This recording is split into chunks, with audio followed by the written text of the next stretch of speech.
할렐루야. 우리 예배에 참석하시는 모든 성도님들을 환영합니다. 이 시간도 하나님께서 우리에게 말씀하시는 귀한 메시지가 선포되는 귀한 시간 되길 원합니다. 이 시간 나의 축제라고 하는 제목을 가지고 함께 말씀을 나누려고 합니다. 여러분은 축제하면 떠오르는 이미지가 있으십니까?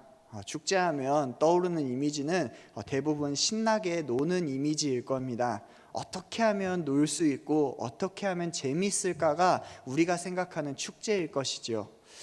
그런데 축제의 어원을 살펴보면 짧게는 축하하며 벌이는 행사라고 기록되어져 있지만 이것을 확장시켜 자세하게 보면 개인 또는 집단이 특별한 주제나 의미를 가지고 기념하는 일종의 의식이나 행위를 축제라고 이야기합니다.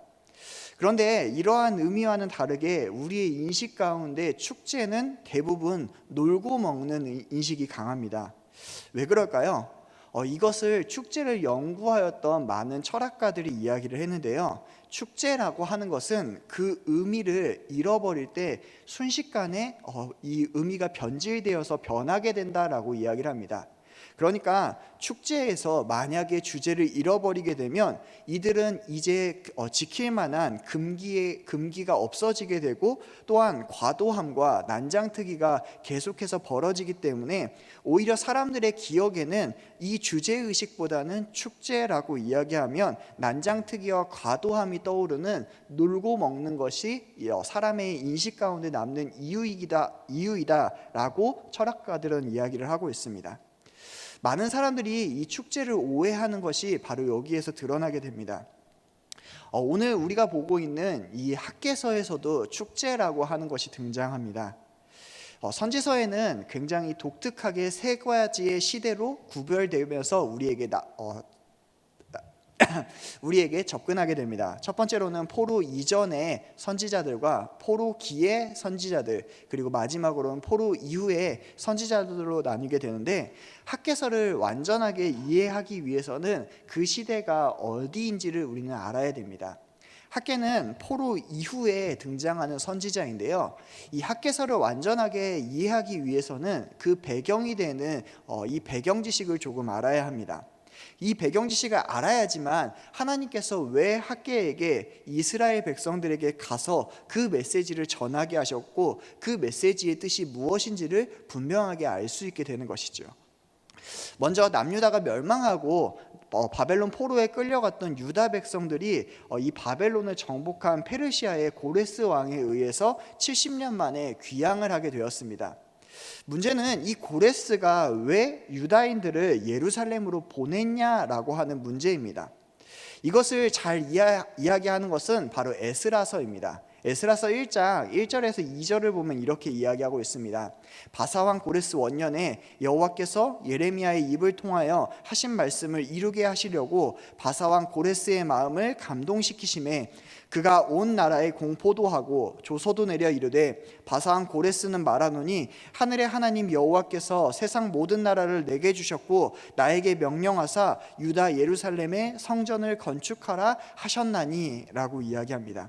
그러니까 여호와께서 바사왕, 이 페르시아 왕 고레스의 마음을 감동시켜서, 그러니까 이들을 해방시켜줄 생각이 원래는 없었으나 하나님께서 고레스의 마음을 감동시키고 하나님의 말씀을 고레스가 알게 되어서 이제 이 고레스가 이 유다 백성들을 해방시켰다라고 이야기합니다. 성경에서 하나님의 여호와라고 하는 그 이름을 사용하시는 경우가 몇 번 등장을 합니다. 그런데 하나님께서 자신을 여호와라고 이야기하실 때 그 의미는 굉장히 중요한 의미를 가집니다. 왜냐하면 하나님께서 이 여호와라고 하는 이름을 사용하실 때에는 그 언약을 내가 반드시 지킬 것이다, 아니면 내가 그 언약을 반드시 성취할 것이다 라고 하는 그 하나님의 약속에 관련된 이름이 바로 여호와입니다. 그런데 오늘 하나님께서 이 고레스의 마음을 감동시켰다라고 이야기하면서도 여호와라고 하는 단어를 사용하고 있습니다. 그렇다면 하나님은 이 약속과 관련된 것, 그러니까 이 약속이 무엇인지를 우리에게 설명해 주시는데요. 그것은 바로 하나님께서 예레미야의 입으로 말씀하신 그 약속의 성취를 지키시기 위함입니다. 그렇다면 예레미야에게 어떠한 말씀을 하셨을까요? 예레미야 29장 10절을 한번 보도록 하겠습니다. 예레미야 29장 10절을 보면 이렇게 이야기합니다. 여호와께서 이와 같이 말씀하시니라. 바벨론에서 70년이 차면 내가 너희를 돌보고 나의 선한 말을 너희에게 성취하여 너희를 이곳으로 돌아오게 하리라. 아멘. 여호와 하나님께서 이스라엘의 죄악을 심판하시기 위해서 그들을 바벨론에 넘기셨고, 또한 70년이 지나면 그들을 반드시 회복시키시겠다라고 하는 약속을 하나님께서 분명하게 하셨습니다. 그리고 이 약속을 지키시기 위해서 오늘 고레스의 마음을 감동시켰다라고 이야기하죠. 그리고 그들은 이 고레스의 칙령을 통하여서 유다인 중에 원하는 누구든지 예루살렘으로 돌아갈 수 있게 되었습니다. 그들이 돌아갈 수 있는 이유는 무엇입니까? 라고 이야기할 때 하나님이 그들에게 주신 명령, 바로 성전을 건축하기 위함이라고 이야기를 하고 있죠. 그래서 이 고레스 칙령을 필두로 하여서 유다인들은 성전의 기물을 받아서 유다 총독인 스룹바벨을 세우고, 또한 대제사장인 여호수아를 세워서 함께 예루살렘으로 돌아오게 되었습니다. 여러분, 70년 동안 고향에 가지 못했다면 이 고향에 대한 환상이 얼마나 클까요? 우리도 환상을 갖는 경우가 있습니다. 어떤 사람은 환상의 나라라고 하는 이 미국에 대해서 환상을 갖기도 하고요. 어떤 사람은 할아버지들이, 할머니들이 이야기하셨던 그 저 먼 이북을 환상하기도 합니다. 그렇게 70년 동안 꿈꿔왔던 이 환상의 나라인 환상의 고향으로 이들이 돌아오기 시작합니다. 어르신도 모시고요, 아이들도 데리고요, 그렇게 유토피아를 꿈꾸면서 이들이 그 고향 땅에 도착을 했는데, 그 돌아온 고향, 말로만 들었던 그 젖과 꿀이 흐르는 예루살렘의 상태는 어떠하였습니까? 아무것도 남지 않고, 아니 오히려 그 화려했던 성전의 터가 불타서 그 불타버린 폐허만 남은 곳이 바로 예루살렘이었습니다.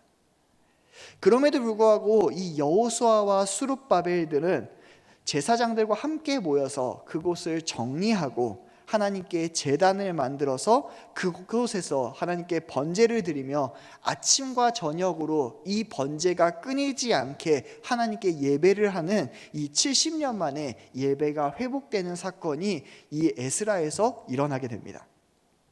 여러분, 예루살렘으로 돌아왔습니다. 하나님께 번제를 드려 또한 예배도 회복되었습니다. 그리고 이제 이 불타버린 모든 곳을 정리하고 털을 잡아 성전의 기초를 놓으며 성전을 재건하는 일을 시작하였습니다. 그런데 여기에서 놀라운 일이 발생하죠. 지금까지는 모든 일이 순적하게 진행이 되었는데 갑자기 이들에게 아주 큰 위기가 찾아오게 됩니다.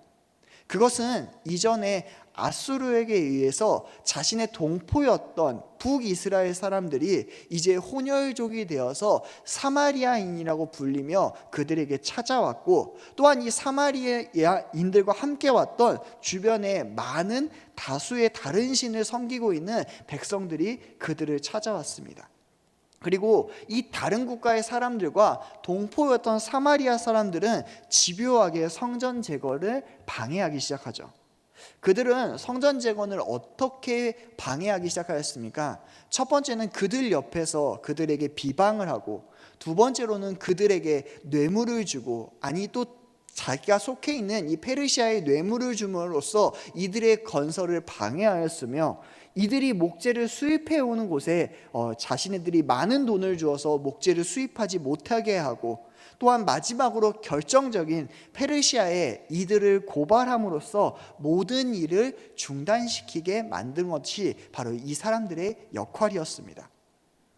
그런데 우리가 이 성경을 보면 이것이 왜 이들의 편지 하나로 이 모든 일이 중단되느냐라고 생각되어질 수 있습니다. 사실 이 당시의 배경 역사를 우리가 알아야 되는 것이 여기에 들어있는데, 페르시아가 이 모든 성전 재건의 일을 중단시킬 만한 충분한 이유가 있었습니다. 원래 이들을 보내었던 고레스 왕이 전쟁에 나가서 너무나 빠른 시간에 죽게 되었습니다. 그리고 이 고레스를 이어서 캄비세스 2세라고 하는 왕이 왕으로 등극하게 되었는데, 이 사람은 아버지였던 고레스가 이루지 못하였던 이집트의 정벌을 지극하게 원하였던 사람이 바로 이 캄비세스 2세였습니다. 그래서 이 캄비세스 2세가 급하게 이집트 원정을 나가게 되었고, 비어버린 이 나라의 곳곳에서 여러 가지 반란이 일어나게 됩니다. 특히나 수도에서 가우마타라고 하는 사람이 일어나서 캄비세스 2세의 동생의 모습으로 분장을 하면서 여러 군데에서 반란을 일으키게 되었는데요. 그래서 이 캄비세스가 이 반란을 정벌하기 위해서 급하게 이집트 원정을 마치고 돌아오게 되면서 이 캄비세스 2세가 암살당해서 죽게 되는 상황이 벌어집니다. 그러니까 왕은 제대로 이루어지지 않았는데 이곳저곳에서 반란이 일어나는 형태가 바로 우리가 보고 있는 이 성전 재건의 시기라는 거죠. 그리고 이 모든 반란을 진압하는 왕이 바로 다리오 왕입니다. 그러니까 이 다리오 왕 때까지 이 페르시아 전역에는 너무나 많은 반란이 일어나고 있었기 때문에 이 사람들이 보내었던 이 상소문 하나만으로도 이 반란이 충분히 일어날 수 있다라고 생각해서 그 모든 것을 하지 못하게 만드는 것이 바로 페르시아의 상황이었다라는 것이죠. 그런데 여기에서 우리가 생각해야 되는 것이 있습니다. 페르시아가 이 모든 성전의 건축을 중단시켰다는 것은 알겠는데, 왜 사마리아 사람들과 왜 주변에 있는 사람들이 이 모든 성전 재건을 하지 못하게 방해했냐라는 것입니다. 성경에는 첫 번째로 이러한 이유가 등장을 합니다. 그들이 함께 성전 재건을 하려고 하였으나 이스라엘 백성들이 그것을 하지 못하게 하였다라고 하는 이유가 등장하기도 하죠. 그런데 두 번째 더 큰 이유가 있습니다. 왜냐하면 예루살렘 땅은 예전부터 워낙 좋은 땅이자 좋은 성이기도 하였습니다. 그런데 그 모든 폐허를 걷어내기에는 이 사람들이 많은 비용과 많은 시간이 들기 때문에 이것을 행하는 것이 너무나 부담스러웠지요. 그런데 그것을 누가 다 이루어 주었습니까? 2년 동안 이 이스라엘 백성들, 돌아왔던 유대인들이 이 모든 것을 다 치워주고 다 정리해 놓았다라는 것이죠. 문자 그대로 폐허였던 곳이 황금 땅이 되었습니다. 그곳이 탐내일만도 하고, 문자 그대로 그 모든 곳이 너무나 황금 땅이었기 때문에 그것을 빼앗고 싶기도 하였겠죠. 그런데 여기에서 더 큰 이유가 등장하게 됩니다. 더 큰 이유는 무엇일까요? 성경에 등장하지 않는 더 큰 이유는 바로 그들이 예배하지 못하게 하기 위해서입니다. 하나님의 말씀이 전해지지 못하게 하려고 그들의 신앙이 중심이 성전이기 때문에 그 성전이 지어지면 그 성전에서 하나님의 말씀이 전해지게 될 것이고, 그들의 삶이 바뀌어지게 될 것이고, 그들이 여호와께로 돌아오게 되어서 마귀의 손에서 그들이 벗어나 하나님의 손으로 돌아갈 것을 알고 있기 때문에 이들이 하나님을 섬기지 못하게 하려고 하는 마귀의 집요한 방해가 그 배후에 있다는 것을 우리는 기억해야 됩니다. 그래서 이 성전 재건은 2년 만에 중단되었습니다. 이들은 이 성전 재건을 중단하면서 이렇게 이야기하였죠. 열국 백성들이 너무나 두려웠습니다. 그들의 말이 두려웠고 그들의 행동이 너무나 두려웠습니다. 또 우리를 지배하고 있는 나라에서 하지 말라고 하니까요. 그러면서 이들은 이런저런 핑계를 대며 그들은 이 성전 재건에서 손을 놓아버리고 말았습니다. 몇 년 동안이나요? 1년, 2년, 10년이 아닌 무려 15년의 시간을 이들은 성전 재건에서 손을 놓았습니다. 그리고 15년 만에 하나님은 포로기 이후 처음으로 그들의 백성에게 하나님의 메시지를 학계를 통하여서 이 메시지를 전하게 되시는 것입니다. 하나님의 메시지가 무엇입니까? 너희가 여호와의 전을 건축할 시기가 이르지 아니하였다라고 이야기하는데, 그러하면서 판벽한 집에 거하는 것이 옳으냐라고 질문하는 것으로 오늘 하나님의 메시지가 시작됩니다. 이들에게 했던 말을 학계는 그대로 전하여서 이렇게 이야기합니다. 이러한 방해가 위협이 있었고 정부에서 이렇게 하지 말라고 하니까 우리는 성전을 제거할 시기가 아직 이르지 못하였습니다 라고 이야기하는데, 오늘 하나님께서는 이들의 말에 분명한 모순이 있다라고 지적하면서 오늘 이 이야기를 꺼내시는 것이죠. 그 모순이 무엇이냐라고 이야기할 때 하나님은 성전은 황폐한데 너희의 집은 판벽한 집이라 라고 이야기를 하십니다. 여러분, 판벽한 집이 무엇이냐라고 이야기할 때 이 판벽한 집은 두 가지로 이해가 될 수 있습니다. 하나는 완성된 판자의 집이라고 하는 뜻을 가지고 있습니다. 두 번째로는 잘 꾸민 호화로운 집이 판벽한 집입니다. 그래서 우리는 이 두 가지 중에 어떠한 뜻을 따라야 될지 잘 모르겠어서 고민하는 경우가 많습니다. 이게 하나님께서 완성된 집이라고 이야기를 하는 건지, 아니면 이들이 정말 크고 화려한 집을 지었는지 잘 모르겠다라고 해서 이 성경을 번역한 사람들도 정말로 문자 그대로 판벽한 집이라고 하는 단어로서 기록을 합니다. 그런데 문제는 오늘 성경에 나타나고 있는 이 판벽한 집은 이 두 가지의 의미를 모두 다 가지고 있습니다. 이들은 날 때부터 어디에서부터 태어났던 사람들입니까? 이들은 날 때부터 가장 문명이 찬란하였던 바벨론과 가장 선진화된 문물이었던 페르시아의 문명을 보고 자랐던 사람들입니다. 그러니까 우리나라로 따지자면 저기 한남동이나 이태원이나 이곳에서 태어났던 사람들이 바로 이 백성들이라는 것이죠. 근데 그들이 가장 선진화된 문명에서 살다가 지금 어디로 이주해 왔습니까? 그 문명과는 완전히 동떨어진 폐허인 상태로 오늘 그 예루살렘에 도착했다라는 것이죠. 자신의 상황이 어렵고 힘든 상황입니다. 그럼에도 사람들은 그러한 상황이 닥쳤더라도 조금이라도 더 꾸미고 싶은 게 사람 마음이죠.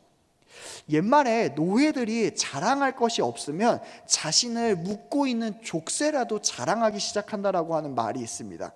그러니까 이들이 이러한 방해와 나라가 하지 말라고 하는 이유를 들었는데, 사실상 이들은 자신들의 최선을 가지고, 그러니까 그것이 판자이든 지푸라기든 상관없이 자신의 상황에서 최고의 것을 가지고 최선으로 집을 완성한 판벽한 집이 바로 이들의 집이라는 것이죠.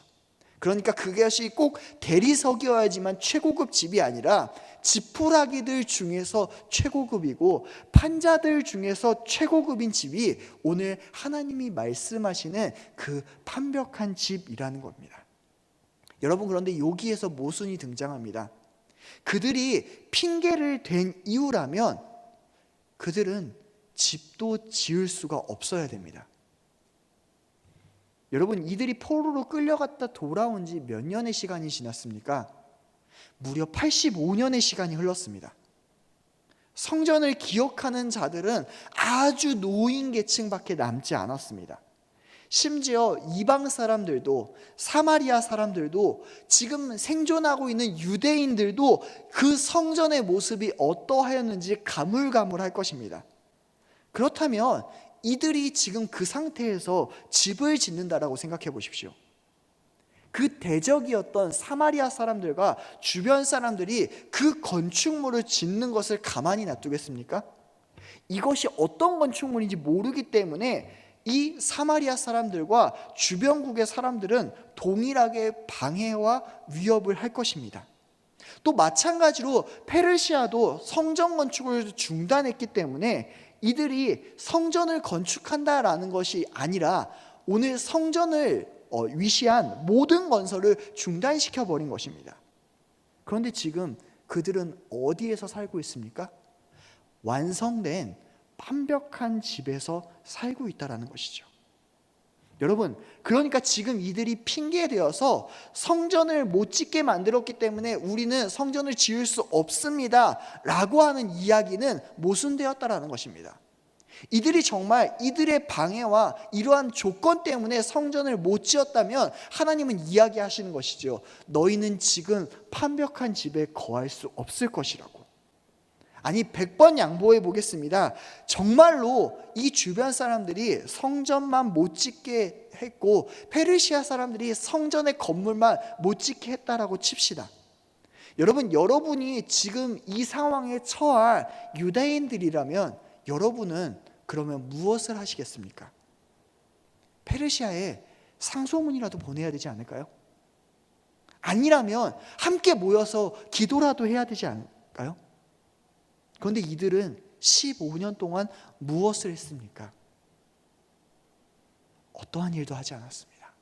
아니 오히려 자기의 일을 하느라 너무나 바빴다라고 이야기합니다. 그런데 문제는 사람들이 이 성경을 처음부터 오해하면서 보면서 하나님의 말씀을 너무나 오해하며 곡해하며 이 학개서를 이해하는 경우가 많습니다. 여러분, 우리는 하나님의 말씀을 오해해서는 안 됩니다. 이 말씀, 너는 지금 좋은 집에 살고 있고 하나님의 성전은 황폐하니 빨리 하나님의 성전을 지어라 라고 하는 이 메시지를 정말 많은 사람들이 우선순위로 오해하는 경우가 많습니다.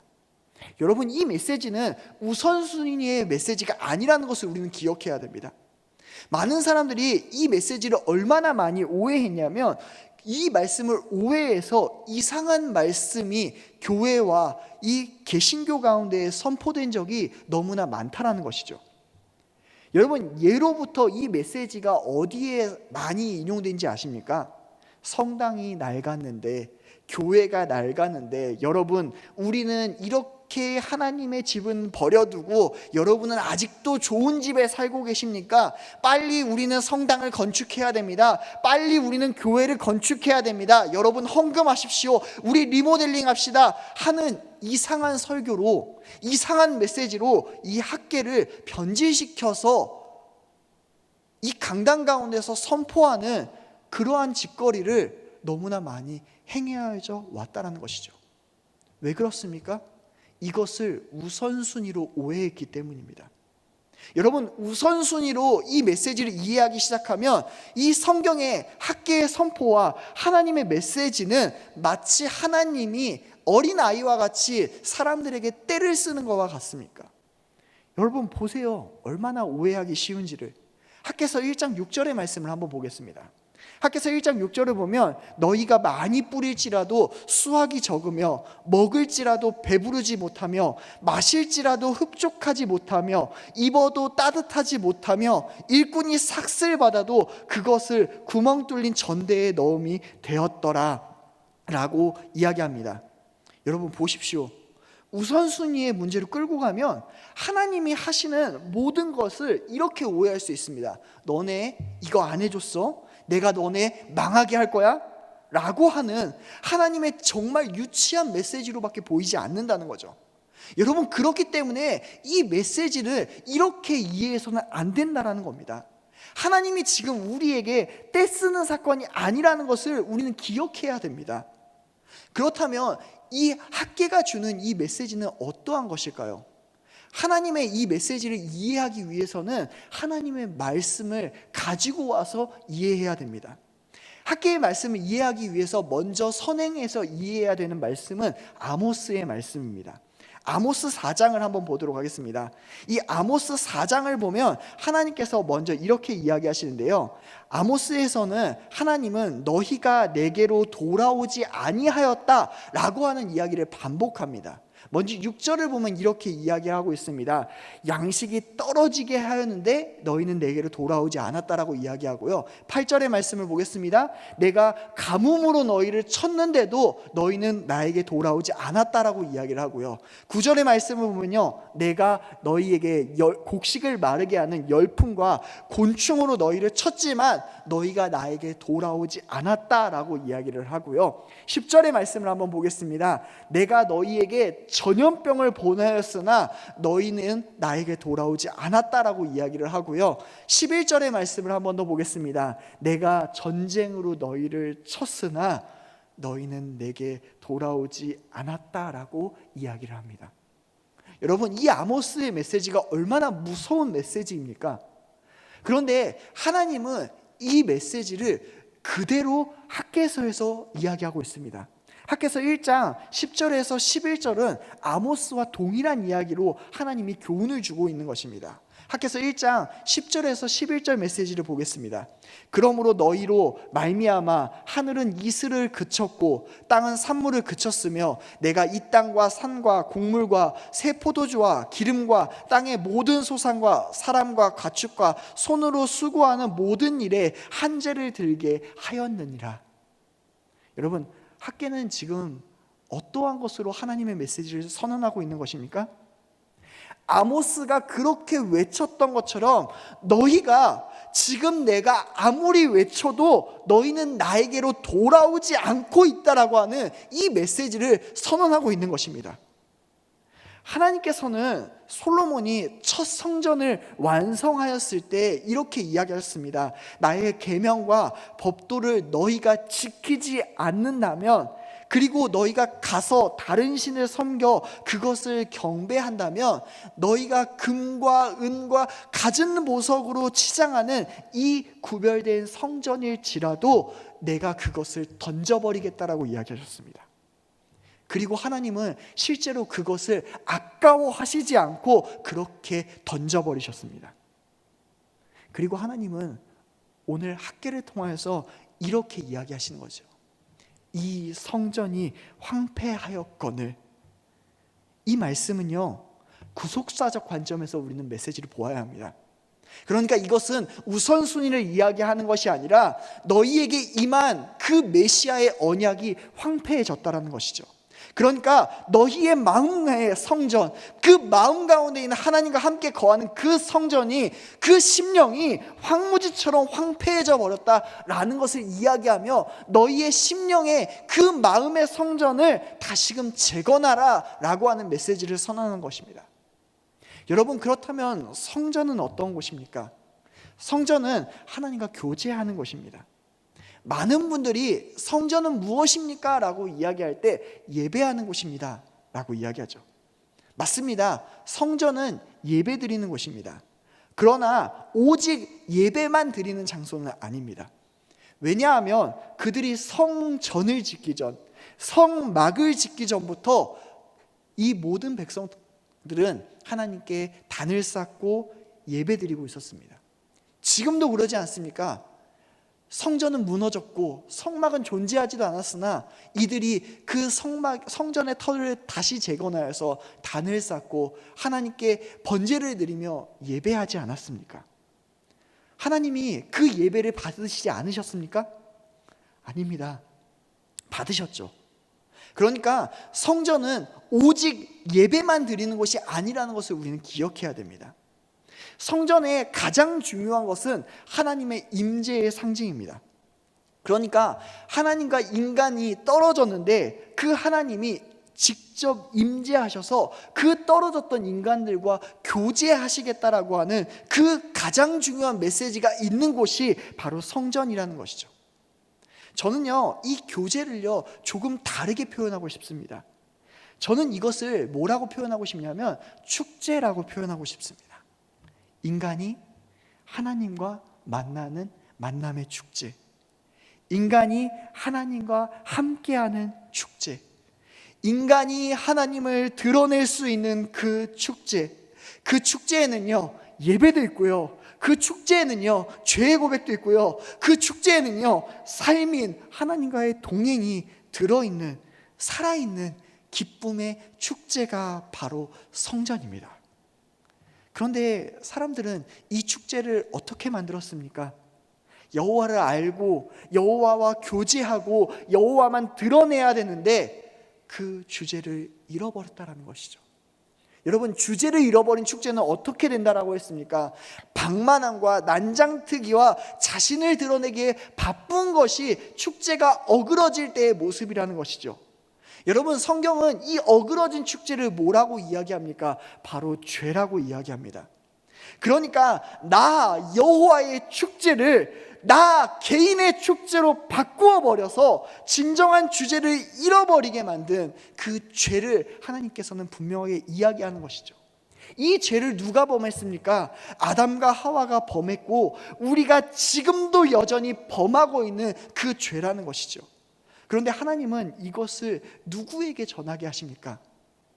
여기에서 하나님이 너무나 재미있는 분이라는 것을 우리는 알게 됩니다. 하나님은 이 메시지를 학개에게 전하라고 합니다. 그런데 여러분, 학개의 이름이 무엇인 줄 아십니까? 학개의 이름을 점잖하게 표현하면 나의 절기입니다. 그런데 학개의 이름을 유대인식으로 정확하게 해석하면 나의 축제가 됩니다. 여호와의 축제입니다. 너무 재미지 않습니까?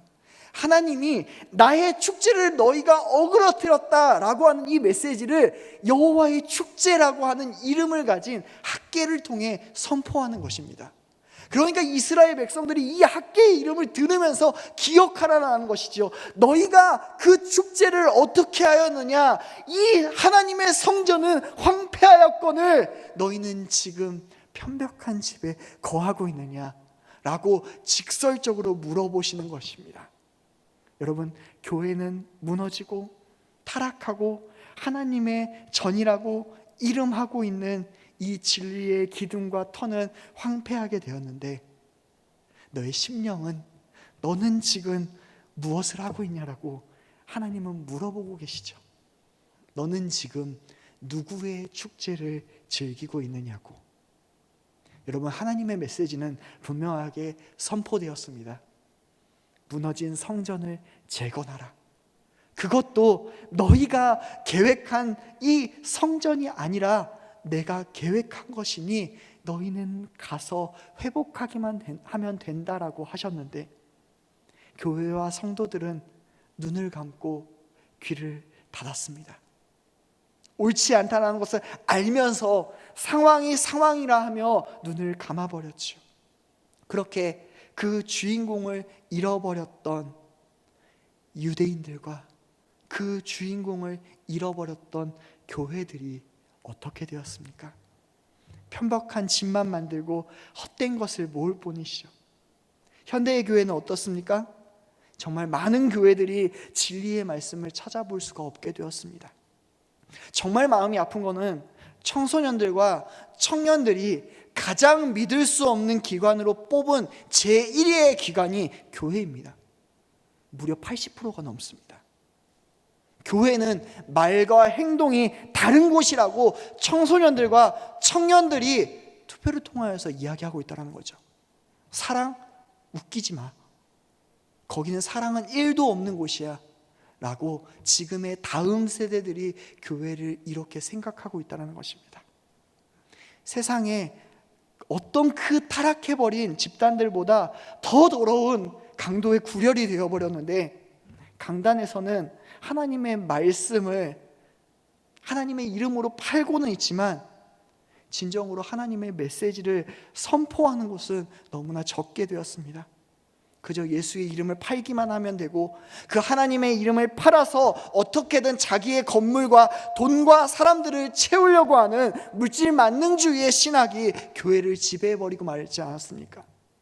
그런데 이 상황 가운데서 이러한 상황들을 안타까워하며 금식하고 기도하는 자들은 어디에 있습니까? 말씀으로 돌아가자라고 마음을 치며 가슴을 치며 회개하는 자들은 어디에 있습니까? 중직자, 목회자들은 다릅니까? 교회에서, 정치에서 더 높은 곳으로 올라가려고 하고 성경은 읽으려고 하지도 않고 자기들이 너무나 많고 성도들에게 늘 바리새인처럼 교훈하는 자들은 너무나 넘쳐나지만 모두가 그 주인공을 잃어버리고 자신의 축제를 즐기고 있는 사람들은 너무나 많은 이때에 하나님은 우리에게 이 학개의 메시지를 통해서 이야기하시는 겁니다. 너 정말 괜찮냐고, 이 축제를 이렇게 즐기는 것이 맞냐고, 여호와의 축제가 맞냐고 하나님은 물어보시고 있는 것이죠. 여러분, 세상이 봐도 교회가 이래서는 안 된다라고 하는데 하나님은 어떻게 하시겠습니까?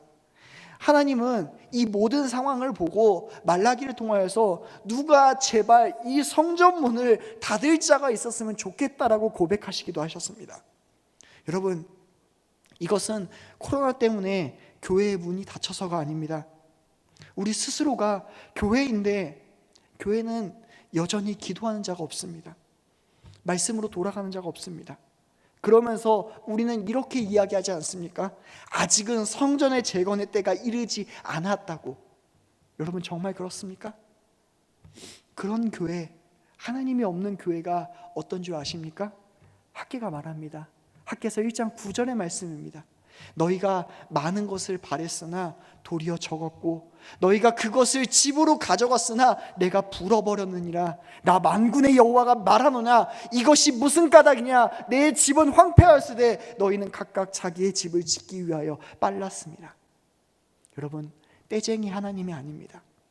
인간은 하나님으로밖에 채워지지 않는 것이 있는데 하나님이 없으니까 채워지지가 않는 거예요. 그래서 그것을 채우기 위해 다오다오 하면서 어떠한 것으로 자기를 채우려고 하지만 무엇으로도 채워지지가 않습니다. 그리고 허무하죠. 그래서 더 모으려고 합니다. 그런데 하나님은 뭐라고 하십니까? 내가 그 모으려고 하는 그 모든 것을 불어버리겠다라고 그렇게 표현하신 거예요. 왜요? 알게 하시려고요. 그 축제를, 그 여호와를 제대로 알게 하시고 그리고 모든 성도들로 말미암아 그것을 누리게 하시려고요. 그래서 말씀하십니다. 너희에게 금이 없느냐? 너희에게 은이 없느냐? 너희에게 훌륭한 나무가 없느냐? 은도 내 것이요 금도 내 것인데 무엇을 걱정하느냐? 나무가 없더냐? 그 훌륭한 나무가 없어서 하나님의 전을 짓지 못하느냐? 너희의 넝마주의 집처럼 산에 올라가서 형편없는 나무라도 괜찮으니 성전을 재건하라. 너희의 형편없는 믿음이라도 괜찮으니 그것으로 다시금 여호와를 찾고 너희 마음에 황폐하였던 그 성전을 재건해서 하나님께로 돌아오면 내가 그것으로 말미암아 기뻐하고 너희와 함께 하겠느니라. 내가 언제 금이나 은이나 가축이나 건물로 하나님이 영광 받는다라고 이야기하였느냐? 나는 너희와 동행함으로 너희와 교제함으로 영광 받는 것을 기억하라라고. 그 진정한 성전의 회복은 조건이 아니라 주제라는 것을 우리는 기억해야 됩니다. 그 주제가 무엇입니까? 바로 여호와를 찾으라이죠. 여러분, 하나님은 오늘도 우리에게 말씀하세요. 무너진 여호와의 전을 재건하라고요. 예배가 온라인이든 오프라인이든 그것이 중요한 게 아니라는 겁니다. 너의 자리에서 진리의 기둥과 터인 하나님의 성전을 세우라는 것이죠. 여러분, 콘서트장 말고요, 이벤트 회사 말고요, 심리학센터 말고요, 정치권의 장 말고요, 거룩하고 구별드리는 예배드리는 집, 나의 기도하는 집인 진정 그리스도만 드러나는 우리 안에 무너진 여호와의 처소를 다시 세우는 것입니다. 그리고 하나님은 여기에서 말씀하십니다. 내가 거기에서 너와 함께 할 것이다. 내가 그것으로 영광 받을 것이다. 내가 그렇게 에스겔 앞에서 그 백성들을 사랑해서 그 떨어지기 힘들어서 한 발 한 발 물러났던 것처럼 다시는 너희를 떠나지 아니할 것이고 내가 너희와 함께 할 것이다. 여러분, 여기에 말씀의 핵심이 있습니다. 남은 백성들은 그 말씀에 청종하고 여호와를 경외하였고 하나님, 내가 그곳에서 함께하기를 원합니다 라고 이야기했을 때 오늘 성전이 재건되고 성전이 회복될 수 있었습니다. 사랑하는 성도 여러분, 성전의 회복은 여기부터 시작됩니다. 성전은 다른 것으로 회복되는 것이 아니라 오직 하나님으로만 회복되는 것입니다. 여러분, 우리가 어떻게 하나님의 목소리를 청종하겠습니까? 오직 말씀입니다. 어떻게 하나님과 교제하겠습니까? 오직 기도로만 하는 겁니다. 하나님의 교회는 그래서 말씀과 기도로 거룩하여지고 재건되어지는 겁니다. 그래서 성전은 말씀과 기도로 꽉 찬 집이 되어야 되는 것이에요. 하나님 중심의 신앙을 회복하십시오. 하나님의 말씀이 없으면 안 되는 공동체를 회복하십시오. 예수가 주로 고백되는 가정이 되십시오. 말씀을 읽고 배우고 상고하는데 총력을 기울이는 우리 교회가 되시길 바랍니다. 서로 기도하고 기도해 주는 교회가 되십시오. 그리스도의 법이 성취되는 그런 공동체가 되십시오. 그리하여서 이 교회에서 이 예배를 찾아올 때에 진리를 발견 못하는 그러한 일이 없도록, 하나님을 모르는 자가 하나도 없는 그런 광영교회가, 그런 성도가, 그런 성전이 되는 여러분이 되길 소망합니다. 사랑하는 성도 여러분, 무너진 여호와의 전을 건축할 때 하나님이 영광 받으시겠다라고 합니다. 그러니 하나님은 뭐라고 하십니까? 그 성전을 재건하라고 하죠. 정말로 시간이 없어서 하나님의 말씀을 볼 여력이 없으십니까? 여러분, 성경을 한 번도 읽지 않았던 사람이 평균적으로 3일이면 성경을 읽는다라고 합니다. 여러분, 시간이 없다면 유튜브를 줄이세요. 드라마를 줄이세요. 아니, 내가 정말로 읽기가 어려우시다면 들으시기라도 하세요. 설거지할 때 하나님의 말씀 틀어놓고라도 들으세요. 나 자기 전에 5분이라도 하나님의 메시지를 들으려고, 가까이 하려고 노력하세요. 단 1분이라도 기도할 시간이 나지 않습니까? 여러분, 수손을 잡고 이야기라도 하세요. 예수님 땡큐! 라고 하는 이 짧은 기도라도 해보세요. 우리는 너무나 많은 핑계를 대고 있지 않습니까? 아직 때가 이르지 않았다라고 말하는 유대인들의 핑계와 우리가 뭐가 다릅니까? 그런데 여러분, 중요한 게 있습니다. 에베소서 2장 20절부터 22절입니다.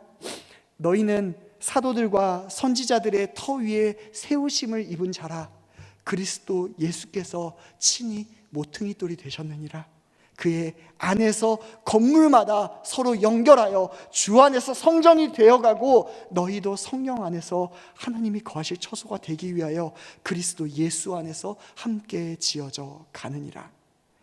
여러분, 성전이신 예수님께서 모퉁이 돌이 되셔서, 그리고 그 모든 성도들은 그분 안에 연결되어서 성전이 된다라고 이야기합니다. 여러분, 우리가 성전입니다. 우리가 함께 지어져 가는 거고요, 우리가 거룩한 전이 되는 것입니다. 그래서 옆에 성전이 무너지면 그 성전 같이 가서 같이 세워주는 거예요. 같이 신앙을 회복시켜주는 거예요. 무엇으로요? 말씀과 기도로요. 코로나 시기입니다. 더 이상 대면 예배가 점점 더 어려워지고 있습니다. 그러나 저는 그래서 이때가 더 하나님을 만나기 좋을 때라고 생각됩니다. 사랑하는 성도 여러분, 주인공이신 하나님을 찾아 다시금 세워지는 주의 성도들 되시길 원합니다. 그 교회들이 하나님 앞으로 모일 때 하나님이 영광 받으실 겁니다. 진리가 무너지고 있는 이때에 오직 말씀과 기도로 하나님을 알아가고, 온라인으로 또 오프라인으로 하나님을, 성전을 세워가는 여러분이 되시길 소망합니다. 그리고 여러분 기억하십시오. 이 일 가운데 방해도 반드시 있을 겁니다. 사단은 우리에게 계속해서 하나님과 멀어지라라고 유혹하고 협박하고 무너뜨리려고 할 것입니다. 그럼에도 불구하고 포기하지 마십시오. 왜 그렇습니까? 하나님이 함께 하시기 때문입니다. 그렇게 세워져 가는 저와 여러분 되길 간절하게 소망하겠습니다. 기도하겠습니다.